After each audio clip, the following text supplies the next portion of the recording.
အားလုံးပဲမင်္ဂလာပါတာလီစောပါမျိုးတွေကျွန်တော်ဒီနေ့ပြပေးချင်တာကမြန်မာပြည်မှာမတွေ့ရတဲ့လောက်ပဲပေါ့နော်။ဘာလဲဆိုရင် FF 2008 model ဟိုမှာ hybrid ပေါ့နော်။ကျွန်တော်မြန်မာပြည်မှာတော့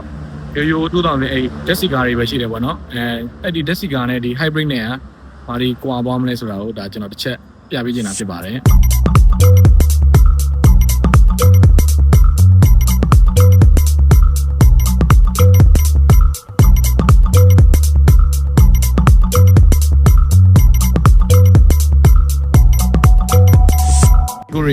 ဒါမြန်မာပြည်မှာရှိတဲ့ 3.0 engine ကားတွေနဲ့ဒီ 2.4 hybrid ကားတွေဘာကွာသွားမလဲဆိုတော့ကျွန်တော်အဓိကပြပေးမယ်နော်ဒီမှာဒီရှေ့ဆုံးမှာဆိုရင်ကြည့်လိုက် share ကမတူတော့နော်ကျွန်တော်တို့ဒီ1008ဒီမှာဒါမျိုးလေးတွေမပါဘူးပေါ့နော်ဒါ hybrid မှာမလို့ပါတာဒီ fog light ကတော့ပါတယ်ပေါ့နော်နောက်ပြီးရင်ဒီမှာ nickel တန်းဒီ nickel တန်းပြီးရင်လို့တစ်ဆက်ထဲသွားတာနော်ဒီမှာကြည့်လိုက်လုံးဝဒါတစ်ဆက်ထဲသွားတာဒီလိုအိတ်တစ်ဆက်ထဲမှာဒီကောင်တွေကဒါကနီကယ်တန်းဖြစ်တယ်ဒါကနီကယ်တန်းမဟုတ်နော်ဒါလုံးဝမီကွက်အတွင်းသားဗျမီကွက်အထက်အတွင်းသားပေါ့နော်ဒီကောင်ဆိုရင်လုံးဝအတွင်းသား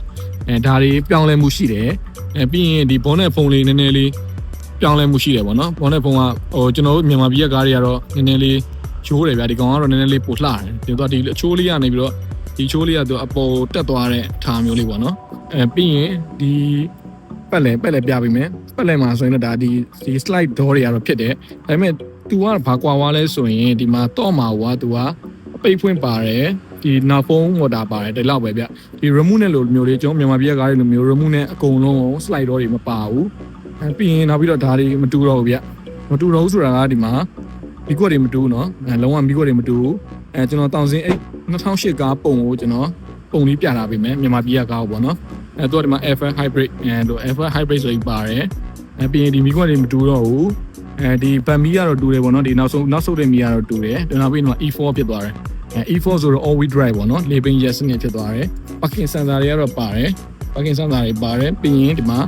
motor တော့ motor ဘယ်လိုဖြစ်သွားလဲဆိုရင်ဒီလိုဆွဲဖွင့်ပြ motor ကိုလိုဆွဲဖွင့်ရတယ်ကျွန်တော်မြန်မာပြည်ကကားတွေကတော့အဲ့လိုမဟုတ်ဘူးဒါပေမဲ့သူကဒီ motor တွေကတော့ဒီလိုဆွဲဖွင့်ရတယ်ပြီးရင်ပိတ်တော့ဒီလိုပိတ်လို့ရတယ်ဒီလိုပိတ်လို့တော့ရတယ်ပိတ်တာတော့ဒီလိုပိတ်လို့ရတယ်အဲ့လိုပါနော်ပိတ်တော့ဒီလိုပိတ်လို့ရတယ်โอเคတွင်းငန်းဆက်ကြည့်လိုက်ဒါသူကဒီကတော့လေသာထိုင်ကုန်လေသာမဖြစ်ဘူးပေါ့နော်ဒါကျွန်တော်ထိုင်ကုန်လေသာချုပ်တာပြီးရင်ကျွန်တော်တို့မြန်မာပြည်မှာခေါ်ဆိုရင်တော့ဒါ MZ ပေါ့နော်MZ လည်းသူက MZ လည်းမဟုတ် MZG လည်းမဟုတ်ဗျာ hybrid ဆိုတော့လေသူကဒီမှာဒီ sunroof motor တွေလည်းပါတယ်ဒီမှာ sunroof motor တွေလည်းပါတယ်ဒီမှာလည်းပါတယ်အလဲလျှောက်လန်းလည်းပါတယ်ပေါ့နော်ကျွန်တော်မြန်မာပြည်မှာတော့ MZ ဆိုရင်ဒီခေါင်းမိုးမပါဘူးပေါ့နော်ဒီ sunroof တွေမပါဘူး MZG မှာပါတယ်ဒါပေမဲ့သူကဘာမှမပါဘူးလဲဆိုရင်ဒီ 5.1 speaker မပါပြန်ဘူးဒီ hybrid မှာပေါ့နော်5.1 speaker မပါပြန်ဘူးပြီးတော့သူကတော့ဒီမှာဒီရှောင်းလိုင်းဒီကောင်ကြီးမြန်မာပြည်ကကားတွေမှာတော့ဒီကောင်ကြီးမပါဘူးဗျာသူကတော့ပါသွားတယ်ဘာလို့လဲဆိုတော့ဒီမှာ battery ထည့်ထားတာဗျာဒီအောက်မှာ battery တုံးကြီးရှိတယ်battery တုံးကြီးထည့်ထားတာပေါ့နော်ဒီကျန်တာတွေကတော့အတူတူပဲဗျကျန်တာတွေကတော့ဘာမှမကွာပါဘူးကျွန်တော်မြန်မာပြည်က2008ကားတွေနဲ့အတူတူပဲပေါ့နော်သူကဒီမှာ parking sensor တွေပါမယ်ဒါ TV အသစ်ပြန်တက်ထားတာပြီးထိုင်ခွက်မတူတော့ဗျဒါကျွန်တော်တို့2008ဆိုပေမဲ့ထိုင်ခွက်မတူဘူးပေါ့နော်ဒီမှာ ready ဖြစ်နေပြီ ready ဆိုရင်ဒါမောင်းလို့ရပြီပေါ့နော်အဲ့ဒါမောင်းလို့ရတဲ့ ready လို့အနေထားပေါ့နော်မှာဒီတိုင်ခွက်တွေမတူဘူးเนาะဒါကတော့ digital တွေနဲ့ဖြစ်သွားပြီဒီမှာဒါပေမဲ့ဒီ cloud တွေကတော့တူတူပဲဒီ grade ပြတဲ့ MZG တွေမှာဒါတွေလည်းပါတယ်ပေါ့နော်ဒါရှေ့ကင်မရာတွေဒါ volume control တွေဒါတွေကတော့အတူတူပါပဲ